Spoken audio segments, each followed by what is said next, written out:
Welcome to the Spirit of Mayflower podcast with me, Rachel Carter. For my next podcast episode, I've got two very special guests, and the special guests we kind of met in a very strange way as these things happen. I was interviewed by BBC Radio Sheffield, and I was talking about my recent trip over the Atlantic. And then a few days later, I received an email, and it was from Ella Pritchard of Highcliffe Music, and she wondered if we could meet for coffee. And that is now well over a year ago, and we've been collaborating ever since on the podcast. And so, well, let's introduce them, and then we can tell you a bit more about it. So welcome to the podcast, Ella and Wynne. Hello there. Hello, thank you for inviting us. You're most welcome. So as these happen, it was over this first cup of coffee that we started sharing each other's stories. And I remember sharing with you my story of the project that I was doing and why I was wanting to do it, and looking into my family history. So what was the first spark for you, Ella, to make that first introduction? Well, we've been looking into and researching my family history. My maiden name is Brewster, and I grew up in the family with the idea that we were connected to the Brewsters that went on the Mayflower. Although obviously we stayed here, we're the ones who stayed behind, and so we've been looking into all that. And so when I heard about your crossing, it really chimed with me, because I also had an aunt who was coincidentally called Mary Brewster, who back in the 1930s made a sea journey from Southampton down to Cape Town all on her own at a young age. And I had her letters that she wrote back to home, which I've kept and looked at. And for years I'd had an idea of writing some kind of novel that was inspired by those letters. But like many projects, they just don't get off the ground. And then I heard about what you'd done, and I was thinking about those letters. And we also, Wynne and I had also written Mayflower, the Pilgrim's Journey, our musical play, which was already there. And so the idea came about to try and work together with you to look at the female perspective on the journey, and to use the songs we'd already got and link them together with imagined letters by Mary Brewster, the Mary Brewster of the Pilgrim's time, to try and see the whole Mayflower journey from the female perspective and link it together with the songs.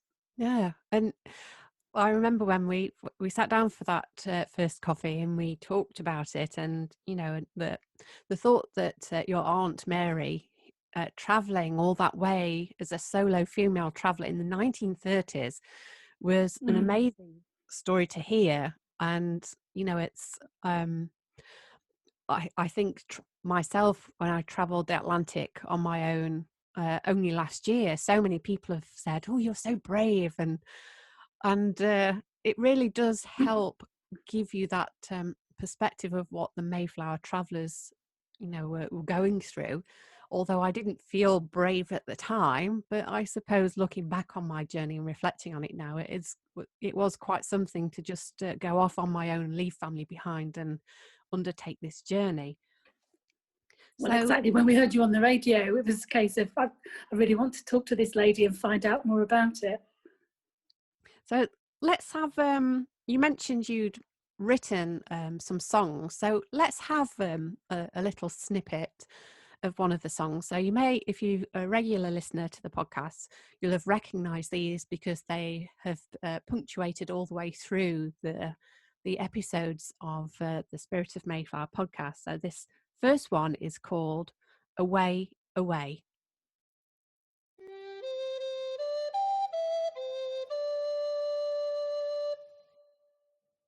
It's 1621, fine day. The Mayflower lies in Plymouth Bay. We're waiting for someone to say that we can sail away. The Mayflower, she is small but strong, at 90 feet, not big, not long, and very soon we will be gone and on our way.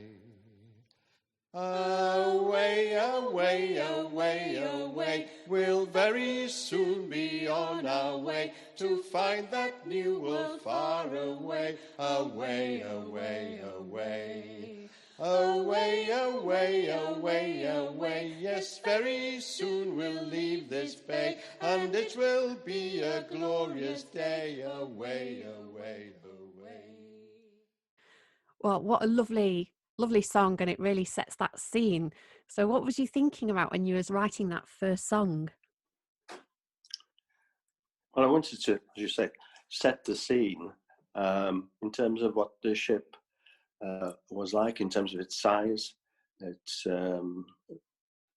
role as a ship, as it were, which was a cargo ship, and to set the scene of the last time that they were to be in England, which was Plymouth, and set the scene as to the numbers of people that were on board, the crew, and to that extent, one of the songs that typifies setting off on a journey is actually what we call a shanty, and this is in the form of a shanty, which is a working song for those who are raising the anchor or lifting the sails up. So it's all about the ship, its dimensions, its limited capacity, the fact it was a cargo ship, and that it had 102 passengers on board. So hopefully it did set the scene. Yeah, it really did. And, it really makes you think about that hustle and bustle of the docks and the quayside of, all that activity happening. But then on the other side, you've got those people, in some cases, saying goodbye to family and friends that they're leaving behind. And then others, they're going as family units and getting on board that ship, thinking about what that journey in front of them.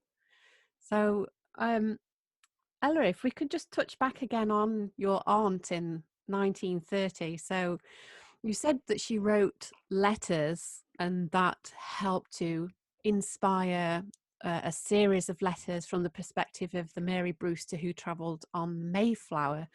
So how did you first start putting those letters together? Well, I started from the original script that we had for the musical play, because unusually we just focus on the journey itself, literally from start to finish, just that 66 days, I think it was, of voyage. So it was a case of reading all of my aunt's letters.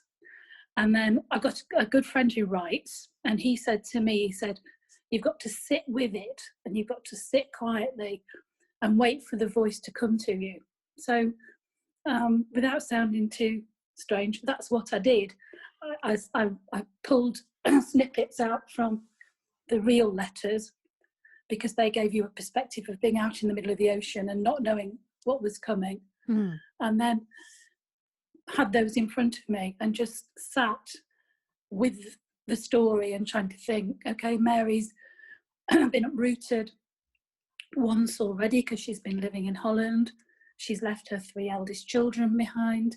She's got her 2 younger boys with her, but she's setting out on this journey that she may not even survive. She's been fiercely loyal to William Brewster, who was one of the leaders of the Pilgrims, and I just got this sense that she was probably an absolute tower of strength. And the thing about the 17th century is the women's stories never got told. So you just have to try and imagine what was going on. And you think, this woman left North Nottinghamshire in the middle of the night to go to Holland without knowing what was going to be there. And then after being separated from William for some months because he was in hiding, they then start on this perilous journey across the Atlantic, which of course had already gone wrong a couple of times before they finally set sail in a successful way. So just trying to bring the feelings of that, and then also trying to draw in some of the other female characters to give a sense of of sisterhood or camaraderie that surely must have been the thing that got them through at the end of the day. Yeah. Well, let's have another little snippet of the song, and then Wynne, if you'd like to tell us about it. So we're going to hear a snippet from You'll Be There.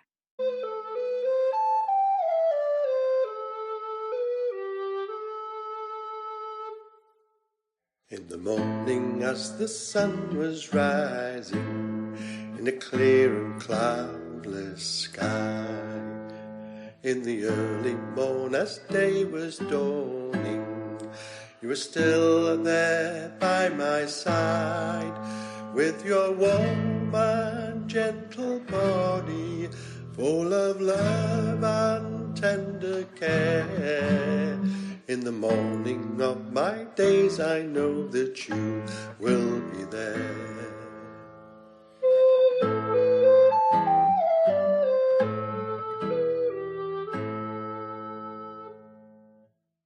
So Wynne, tell us about what you was thinking about when you put this piece together. Well, having read the biography of William Brewster, Mary Brewster was a very devoted wife, and they were a very devoted couple to each other. And this song is really expressing how much William Brewster loved and appreciated the support of Mary Brewster. So it's again a romantic song, hopefully set in the time that the ship sailed in 1620, and would have been normally accompanied at that time in that style with be a lute or a recorder. And of course, there is a recorder very prominent in the piece, which we used as an introduction as well to the podcasts. So it's a dedication to Mary Brewster, as I would describe it. Yeah, It's a love song, isn't it? Really? And a love song. Yeah.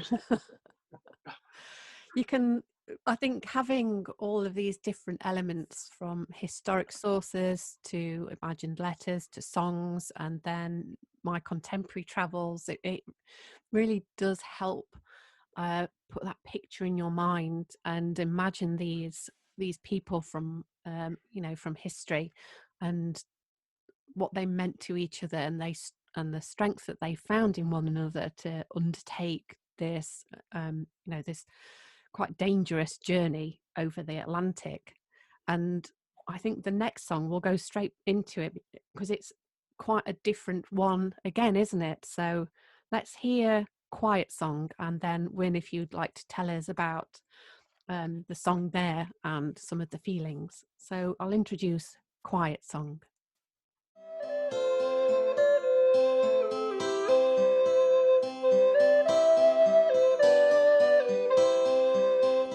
When the world we're in seems helpless and there's chaos all around, seek him who is your refuge, in whom all hope is found.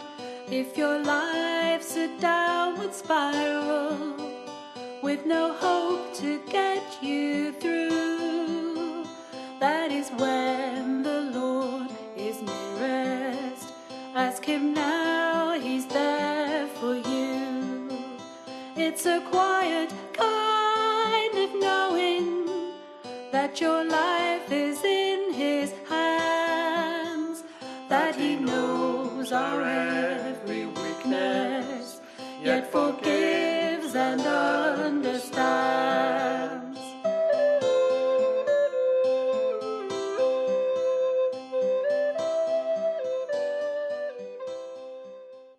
So Wynne, tell us about this one. The Quiet Song is a song that was based on a scene whereby one of the sailors is actually dying from what they call the sea fever, and Mary Brewster comes to his side to give him some hope and to enable him to deal with his own mortality, shall we say. So the song really is a spiritual song of hope in the event of our own mortality. And hopefully it does reflect the words which Ella wrote, and I came in and wrote the melody afterwards, and we both did the arrangements as we always do. And Ella's words and my melody and our arrangement. So, Ella, I think what you said before about finding those women's voices, I suppose this is one of the ways that we can uncover women's voices, because the women were there and tending to the sick and caring for the unwell, wasn't they? And is that reflected within Yes. your aunt's letters as well? Well, my aunt was travelling out on the boat to be a nanny to a family in southern Africa, so she had that nurturing thing anyway. And on the voyage, in fact, she struck up a friendship with another lady who she had to share a cabin with, because I think it was a fairly cheap passage she was on. And so they developed a bond that came through that. And so I tried to reflect that in the letters as well, because we know that Elizabeth Hopkins gave birth during the journey. So I can only assume that the women gathered around to make that happen. So I tried to bring that into the letters. And I think we know they had a doctor on board, but I think he'd been fairly recently trained, if I think that's right, Simon Fuller. And so you don't get a particular sense that a male medic at those times would have had much, if anything, to do with childbirth and that kind of issue. So it was just trying to draw on the real life events, because when you read Bradford's account, it's all very convincing, but it's got lots of contractual stuff and lots of detail about the management and what the plantation was hoping to do and the settlement was trying to achieve. But you don't get very much emotional contact or content at all out of it. So it was really trying to put a balance on that, and as we said earlier, a different perspective. Yeah, and it's from finding these bits in the history records that we can start to tease out the story and the voices of the women on board. And so let's go into our next song, and this one we're going to hear is called On We Go.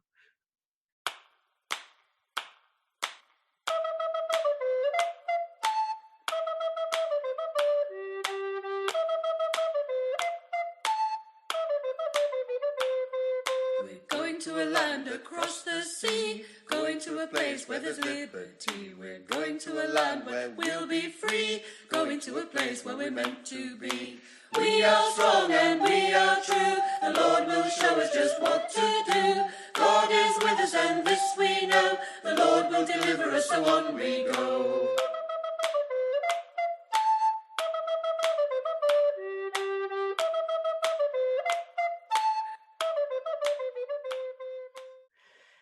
So what a great song that was. And could you tell us a little bit about, the how you put that together? Yeah, the song really is a contrast, certainly, to the last song. And there were moments, no doubt, of joy on the ship, even in these harrowing sort of conditions that they were in. And I think our imagination, we could see at the end of that incident where the ship nearly broke in two, and they nearly didn't survive, that particular storm. And they would have a little bit of a celebration, on a nice evening where things were fairly calm at sea and so on. So this is what we call a jig, which is a dance, and it's usually as part of a celebration or a party or something like that they use the jig to actually provide the music, as it were. So yeah, the style of it is in a jig, but it tries to tell a little bit about the characters on board as well. I think what I found with sort of co-creating this podcast with the two of you is that it really did help set the scenes of each episode, and to introduce letters one week and then another episode it was song, and it was just bringing in so many different flavors and thoughts, emotions, and different snippets of history that from this quite vast and complicated story of the Mayflower. When you're putting your songs together, is it the words that come first, or is it a particular instrument that will give you a particular emotion? You know, what usually comes first in your creative process? Well, it works both ways with us, in so much that Helen has a gift of words, I would say, and the gift of being able to put those words into lyrics for songs. I can come in on those lyrics and produce usually a melody that will suit the words, as it were. You can work in another way. I can both bring the idea of the song and the music and the lyrics together, in so much that I create both, as it were, in the first instance, and then we modify it by virtue of collaborating on the lyrics and then on the final arrangement. So I can work in various ways, but mainly I write the melodies. Helen is more involved with the lyrics and the arrangements, but we generally just collaborate throughout the whole process. Yeah, it's a kind of passing it backwards and forwards and then reviewing it. And then we have a thing called the cringe factor. If either of us feels the cringe factor, then we look at it again and we try and pick out what's making us cringe. That's a great technical term, isn't it? The cringe factor. Not very technical, but it works for us. Yeah. I can completely understand that, because, you know, sometimes when I'm looking at certain projects and I've delved into the sort of background of it and trying to put it together in a 3D form, sometimes ideas and shapes come quite freely, and then other times, you know, you go down a path and then you look at it and you go, no, this is just not working, it's not doing it for me, and you have to stop and start again. So I can completely understand your creative process and the cringe-worthy factor. But it's great to have another perspective. I mean, I have to say, it's not always the smoothest conversation. You know, it's not always oh yes dear, I agree, that's cringe. Sometimes, you know, we have differences of opinion and we have to work it through. But I think that makes for a better end product. And thinking about you working on your sculptures essentially on your own, I think it's quite difficult, isn't it, to be your own critic, if you like, before it's finished. And presumably as part of your training, development and experience, you've got into the habit of critical thinking and reviewing and improving as you go along. Definitely. And but there is I still find that sort of need sometimes to share with other creatives, and I've got quite a few other creative friends, and I often call on them for a bit of a critique, because sometimes you just need to get it out your system and you know, and talk about something or show or explain a technique. And if I find if that other creative person is getting excited about it and can understand it, then I know that I'm along the right lines. But it's always good to have someone there to question your work, you know, and just to help keep pushing you. I think that it's a really good way to create. So let's let's dive into another of your songs. So the next snippet we're going to hear is called Sunset Dreams. We'll face the world together, walking hand in hand. We will make it all the way to that far distant land. We'll face the world, whatever comes from day to day. We'll see it through, me and you. We will make it come what may. Sunset dreams, hand in hand together. All our dreams in the stars above. You and me, we're in love forever.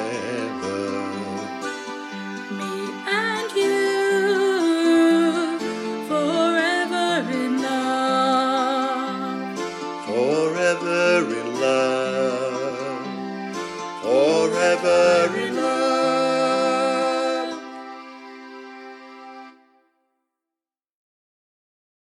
So Wynne, this has got, again, another feel from the others. So tell us a little bit about Sunset Dreams.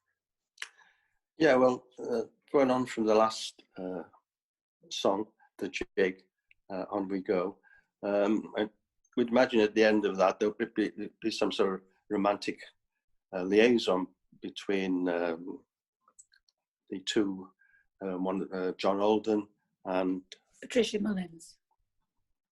The Mullins girl.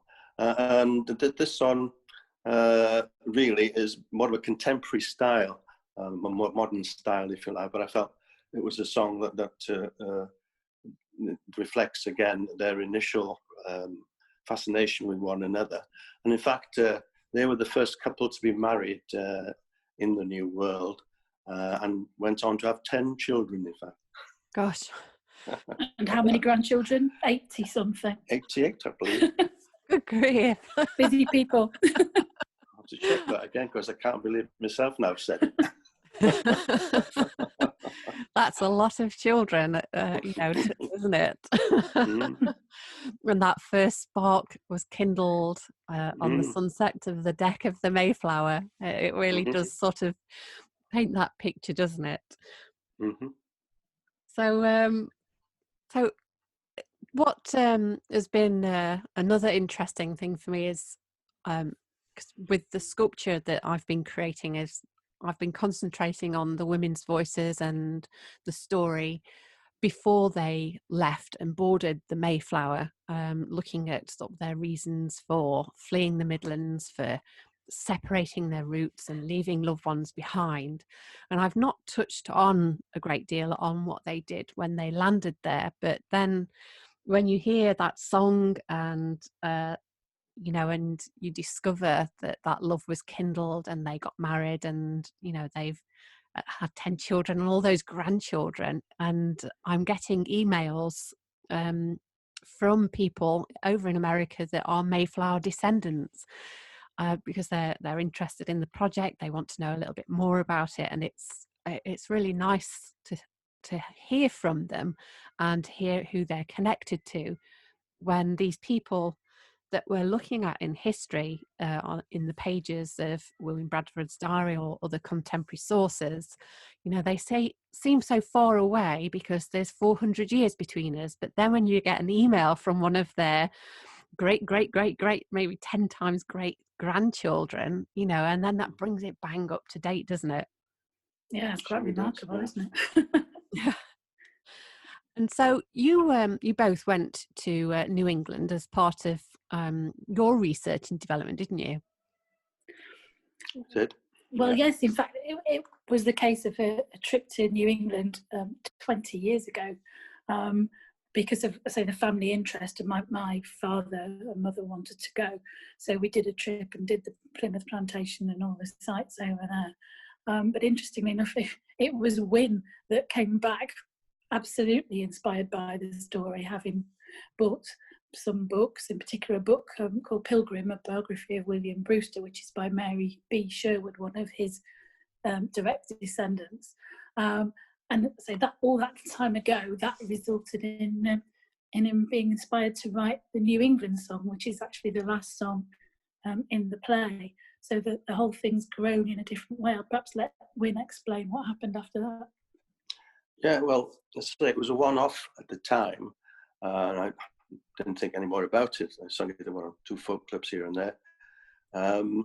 But the thing that changed things was the fact that we had an American minister come to our church circuit, and I'd written a couple of things for the church, and he'd got onto this, and he'd heard the song New England, and his wife's quite musical as well.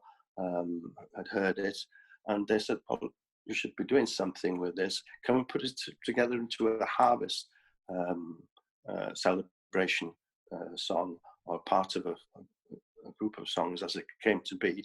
And it grew from one thing to another, to cut a long story short, and we went to the full 9 yards, as it were, to actually write the script and produce 6 more songs to the original New England song. And then we did not that particular harvest, because he was very keen to put it on, and it was only about 4 weeks off harvest at the time, but we put it on the following year, and it was very well received.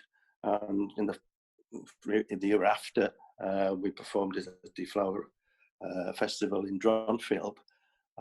So it grew, as I say, from one song to a full-blown musical play of 7 songs. And of course, the original version was a community project for people. Our original cast had age range from 12 to 80, and then clearly that's why we had to relook at that when we were talking to you about a collaboration, because we needed to turn it into something that would work essentially for the two of us, both instrumentally and in terms of performance, which is why the letters work as an alternative version, if you like.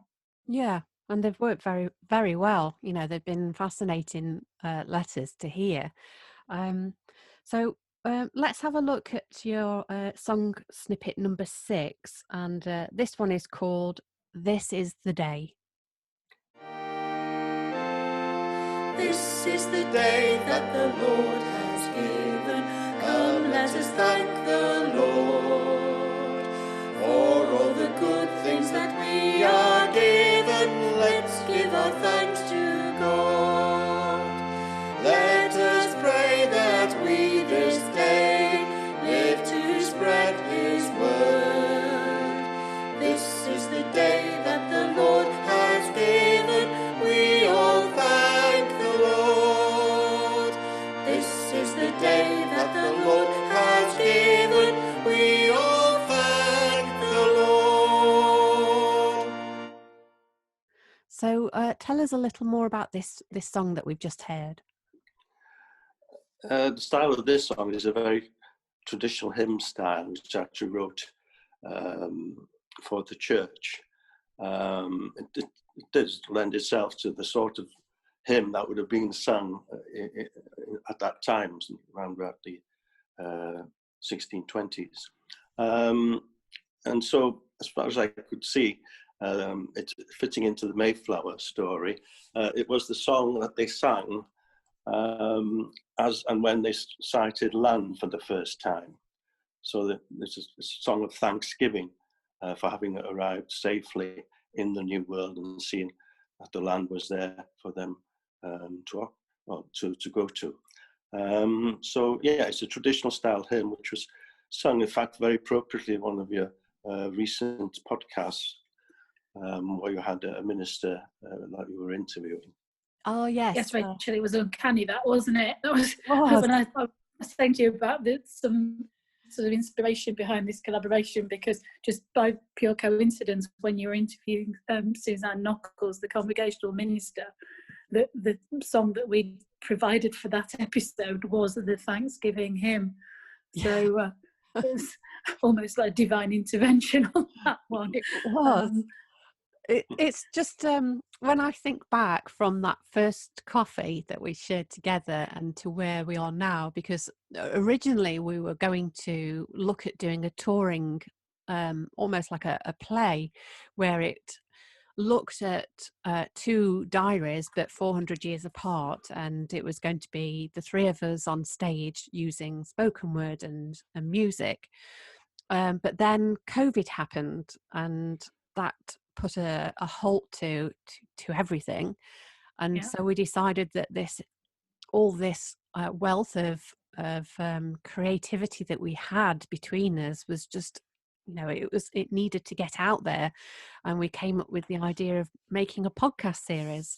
And now, well, I have to give you credit for that, Rachel, because we were sitting here in the Slough of Despond with everything we do, whether it's rehearsing or performing, just completely disappeared for who knew how long. And I remember picking the phone up and you said, I've had this idea. What do you think about putting these things into a podcast? And it's been the saviour of the year from our point of view, because we used to, I think as we told you before, we used to rehearse and record in a studio in Sheffield with our sound engineer Robin Down. So it took us into a whole new skill set, because we had to adapt that to using our home studio equipment and upgrading that and working with Robin over Skype virtually and passing files backwards and forwards. But it's just been an absolute godsend, because it's really given us a focus during a time when everything else has just stopped. So thank you for that very much. Yes, indeed. Oh, thank you. Well, that's great to hear. And likewise, it's I think the amount of listeners that we've had now has far exceeded some of the capacity that was put down in that original idea to tour, just a small tour in the Midlands and maybe the odd one overseas. But now we've overtaken the seating capacity with listeners. So, and it's That's amazing, you know, to think that people are tuning in and listening to this podcast. But it's also, I think, when you know, in the future, when people come across the sculptures, or they might be interested, you know, to find out, well, what inspired that person to make that, there's this wealth of information there that you don't usually get from an artist. So let's have our final snippet, and this one's titled New England. It was on the 9th of November, we saw the land and the shore. We thanked God as one that our journey was done. There was no need to search anymore. We knew that our prayers had been answered, That this was the place we would stay, to build a new life free of trouble and strife, to worship the Lord in our own way. New England, oh New England, is a place where we're meant to be. In New England, yes, New England, there's a new life for you and for me. We sailed on the tide with God as our guide. We sailed through the stormy sea to New England, oh New England, a place where we can be free. New England, yes, New England, the place where we can be free. Such a very different vibe from this song. So, Wynne, tell us a little bit about this this final song we've just heard. Yeah, well, again, as the first one was trying to set the scene of departing from England, this one obviously is a celebration of arriving in New England and actually putting their feet on God's earth, as it were, in the new world. So it's a reflection really on the journey from as the Julian calendar would have it 6th of September to actually the 9th of November when they arrived. But this song, as I say, is when they actually reach terra firma, as it were, and is set in the scene on land to actually conclude the play, hopefully in an uplifting way. At that point in time, of course, there was worse things to happen in the following year. Yes, and I suppose the you know, the historical accounts of the epidemic that you know, swept across that area of land in America before the Pilgrims arrived, and then today's epidemic and all of the things that have happened. There is really this mirroring, isn't it, that's been going off, you know, that you could not have foreseen. You know, who'd have thought we would be sitting here recording a podcast in the second wave of the epidemic, and people suffering with COVID, but then also that reflecting on our shared history, on the colonialism, on the impact on the Indigenous people in America. It's, I think, you know, that it has really been a time of reflection, hasn't it? And of looking back and looking at actions and looking how we move forward. yes, it makes us very, very aware that we're not separated out from history at all. We're part of ongoing history. We're living through history now, and as people, we're no different from the people 400 years ago, whether they were indigenous people or whether they were pilgrims or indeed sailors just making a living. All these things are mirrored in modern times, aren't they? Very much so. And, do you think once the epidemic slows down and things slowly start returning to normal, do you think you'd be performing this, your Mayflower play? Do you think you'd like to be doing it in front of a live audience? We'd certainly hope so, because that's how it was conceived. And it's funny sitting here so far into all this lockdown, when we haven't performed since, I think it was February, was the last time. You almost get out of practice, and you almost forget what that experience is like. But having done it, both of us, since we were children, I'm pretty sure as soon as things do start to get back to normal, we'll be wanting to be out there. Yeah, that'd be great, and I'd like the chance to be able to come and sit in your audience, because I know when you came to one of my diary readings, just before lockdown happened, I managed to get a couple of live diary readings out there before everything suddenly changed. So I'd like to be able to come and sit in the audience and watch you two perform. I'm sure. That would be nice. Look forward to that.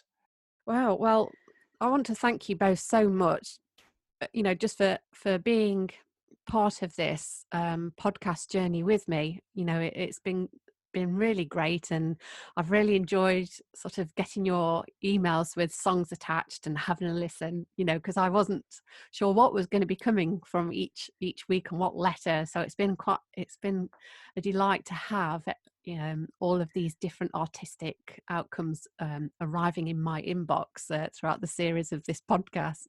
Well, your faith was amazing, because I can remember keep trying to say to you, well, do you want to look at this? Do you want to hear this? Do you want a snippet? And you go, no, it'll be fine. And then, as we said, it has all just worked out beautifully. So I hope that going forward, we can continue to collaborate. Thank you once again, Ella and Wyn Pritchard of Highcliffe Music. Thanks, Rachel. Thanks, Rachel. Well, if you'd like to find out a little bit more about my special guests, you can head to their website, highcliffemusic.com, or find them on Twitter at Highcliffe Music. Well, that's going to be it for this year. There's going to be a very special episode when one of the new Pilgrim Women sculptures is installed, and that will be coming in the new year. So please do subscribe so you'll get notifications when the next episodes are released. Thank you for listening. Spirit of Mayflower is part of a series celebrating my Spirit of Mayflower project. You can get involved in lots of ways. You can take a look at some of the movies and pictures I took on my journey by heading to the Rachel Carter Sculpture Facebook page. You can also head to my website at www.rachelcarter.co.uk, and there you'll be able to view some of the sculptures I make, treat yourself to a limited edition Pilgrim Woman sculpture, or take a look at some of the online tutorials